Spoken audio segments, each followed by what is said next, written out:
This is ZL6A, headquarters station of the New Zealand Association of Radio Transmitters, with the official broadcast for October 2013. Tonight, presidential comment, headquarters news, and on the international scene, Hams in Australia respond to massive wildfires. The Banaba Island T-33A de-expedition targets November 5th as its startup date. Yes, that and more on tonight's NZART official broadcast. Good evening, everyone. Presenting the broadcast, I'm Jim Meachen, ZL2BHF in Nelson. Presidential comment leads the broadcast. Here's NZART President Vaughan Henderson, ZL1VH. Vaughan? Thanks, Jim, and good evening, everyone. I hope you're all enjoying the Labour weekend break. As I mentioned last month, our long-serving and well-respected editor of Break-In, John Walker, ZL3IB, has announced that he plans to step down from this job in April next year. The production of our bi-monthly magazine is a vitally important task for our organisation, and we have started to advertise for people interested in taking on this job. I'd like to bring this to your attention and ask if you're interested to contact either myself or Debby at headquarters as soon as possible. Another officer vacancy has arisen. I'm sorry to report that Peter Norden, ZL2SJ, has advised that for health reasons he's no longer able to continue his role as coordinator with the amateur radio contacts through the orbiting space station. If anyone is interested in taking on this job, please let me or Debby know at headquarters. The 2013 year is rapidly drawing to a close, and for many branches there's only 1 or 2 meetings left. If your branch has a particular matter they would like to see discussed at our AGM next year, how about giving some thought to producing a remit for our conference? While on the subject of conference, Marlborough branch is hosting Conference 2014 in Blenheim, as announced last month. The venue will be the Marlborough Conference Centre in the heart of Blenheim and is an easy walking distance to several motels with good accommodation. You may recall that I announced recently that we now have a reciprocal agreement with Japan. This allows New Zealand amateurs to operate a station while in Japan without having to sit the Japanese amateur license exam. However, to make use of this agreement, you have to be resident in Japan, so it's not ideal if you're just visiting. I've asked our IARU team to see what can be done through JARL, the Japanese Amateur Radio League, to get better visitor privileges. This won't happen overnight, but may in the future make it possible for visiting ZL amateurs to operate while on holiday over there. With the shutdown of analogue television, better known as the digital switchover, our ALO, Don Wallace, ZL2TLL, has been busy confirming arrangements for access to the 50 to 51 megahertz part of the 6 metre band. Radio Spectrum Management have indicated that they'll be putting out an official announcement about this early in December, and I understand that from that time a 6 metre permit will no longer be required. I'm hopeful that this announcement will be out in time for the December VHF-UHF Field Day contest, so those taking part can operate portable on the bottom end of the band.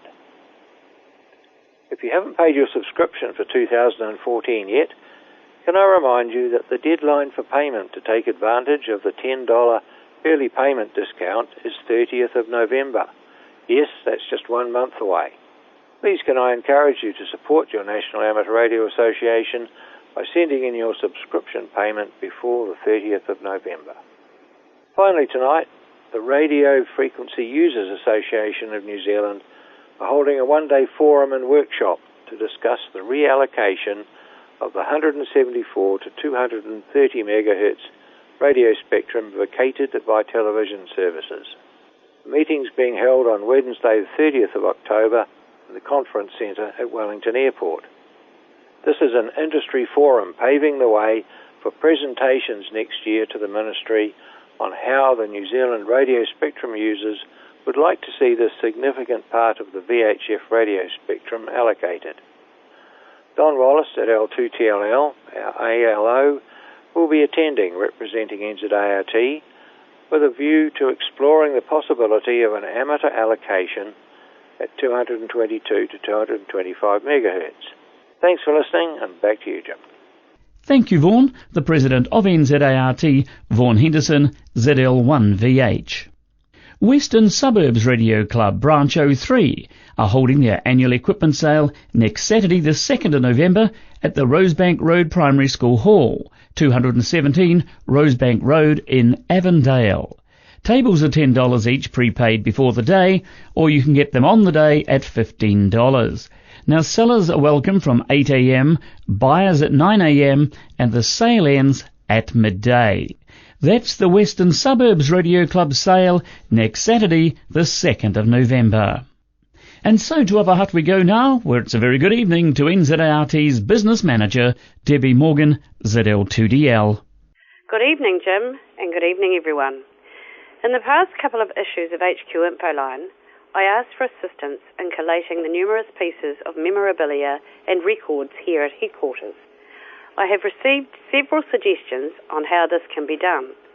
However, as I am not an experienced archivist nor historian, and it's knowing what is important that needs to be kept or displayed somewhere, I have approached Alexander Turnbull Library and Te Papa, both of whom are going to get back to me, which was over 3 weeks ago, so I'm getting a little impatient. If anyone has any contacts in these places, I would appreciate hearing from you. I'm also looking into taking photos of the various trophies and plaques so they can be uploaded to the web at some stage.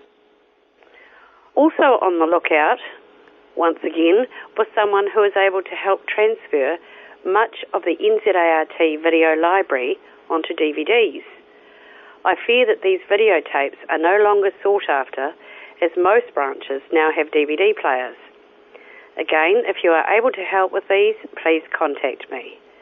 Sorry if I appear to sound needy this month, but I really feel the important artefacts of NZART need to be kept safe and available if or when required. That's all from me this month, Jim. Back to you. And thank you, Debby. Debby Morgan, ZL2DL, our NZART business manager. A reminder tonight of the NZART Straight Key Night. Yep, you have a week now to polish and lubricate that old Morse key and then enjoy an evening of old-time radio fun. It's an activity night in which everyone can be a winner with a certificate to prove it. That's the NZART Straight Key Night next Sunday, the 3rd of November, starting at 8 p.m. You can find the rules in the contest section on the NZART webpage. For a look now at amateur radio news on the international scene, we join Newsline's Don Wilbanks, AE5DW. Hams who are members of Australia's Wyson have been activated as fires raging in an area called the Blue Mountains threatens to expand. Amateur Radio Newsline's Jim Meachen, ZL2BHF. According to Jim Linton, VK3PC, who was the IARU Chairman Region 3 Disaster Communications Committee, already some 200 homes have been lost as wildfires rage in the Blue Mountains of the Australian state of New South Wales, not far from the city of Sydney. News reports attribute one death to the wildfires. A state of emergency has been declared for the area, and firefighters worry that up to 4 separate blazes could potentially combine to form a single massive fire front.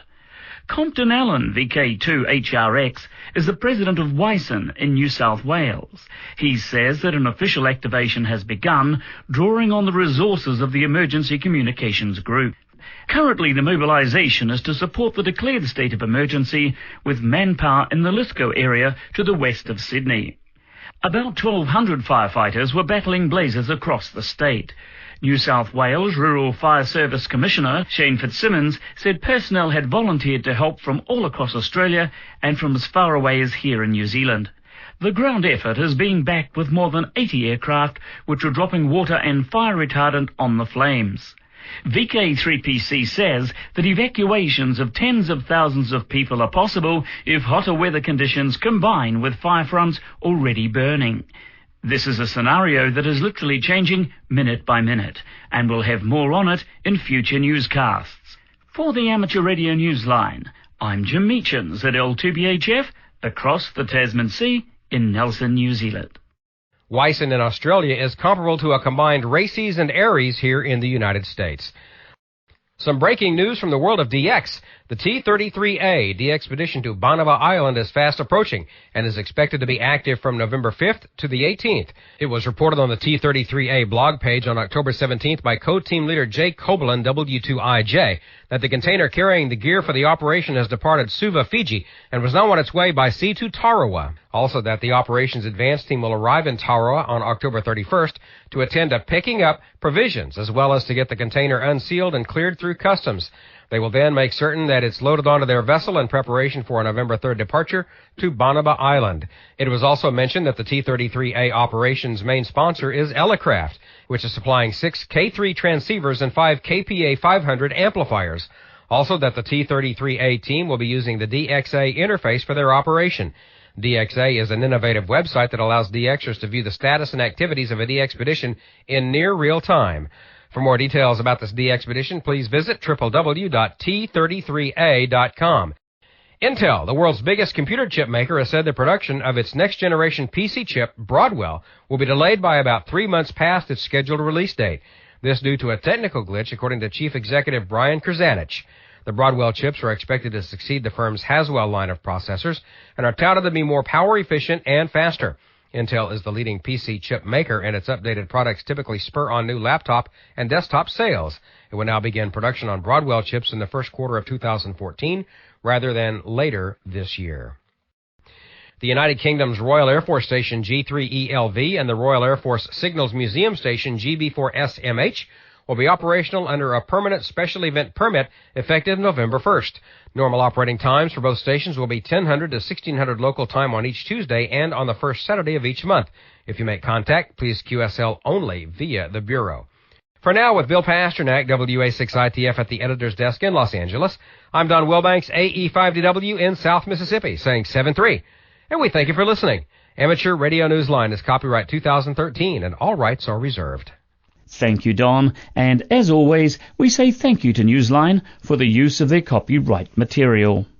From the VHF UHF SHF Contest Committee, a reminder of the Field Day Contest, all bands 50 MHz and up, on Saturday the 7th and Sunday the 8th of December.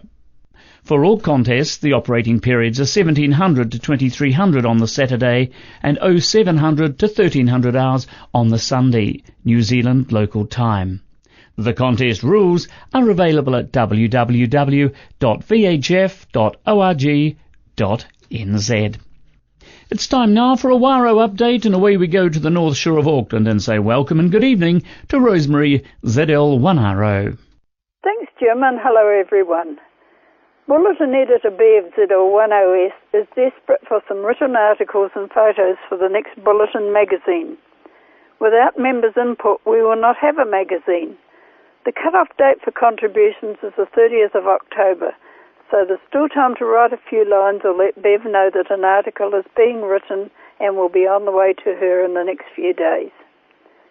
I have a gentle reminder from Treasurer Heather that subs are now overdue for those who have not paid.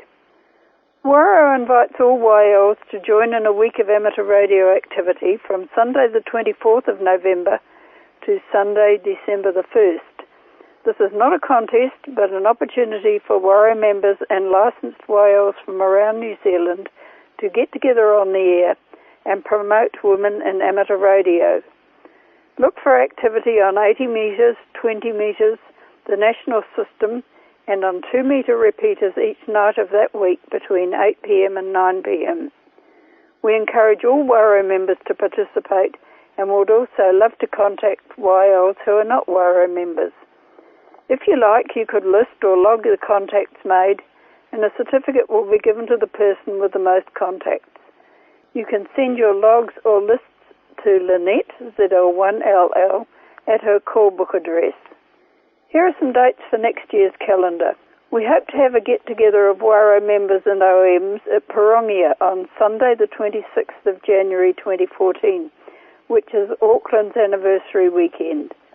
More details will be announced in the November broadcast. The Selma Super Contest for 2014 is to be held on Saturday, May the 10th and Sunday, May the 11th. The Australian Wales Alara Meet is being held in New South Wales from October the 24th to the 27th, 2014. That's all from Waro for October, Jim. Good night, everyone. Thank you, Rosemary. Reporting for Waro, Rosemary Boshier, ZL1RO. Finally, in tonight's official broadcast lineup, it's branch news. Here's Stephen McNeill, ZL4HG. Thanks, Jim, and good evening, everyone. Just a few items this evening. We start from Hastings Branch 13 NZART, where the General Meeting and Annual General Meeting will be held at the Pakawai Hall, which is on Pakawai Road in Pakawai, on Sunday the 27th of November, starting at 7:30pm. This will also feature the homebrew competition, so bring your entries along. Photographic entries are acceptable for items that won't fit through the door.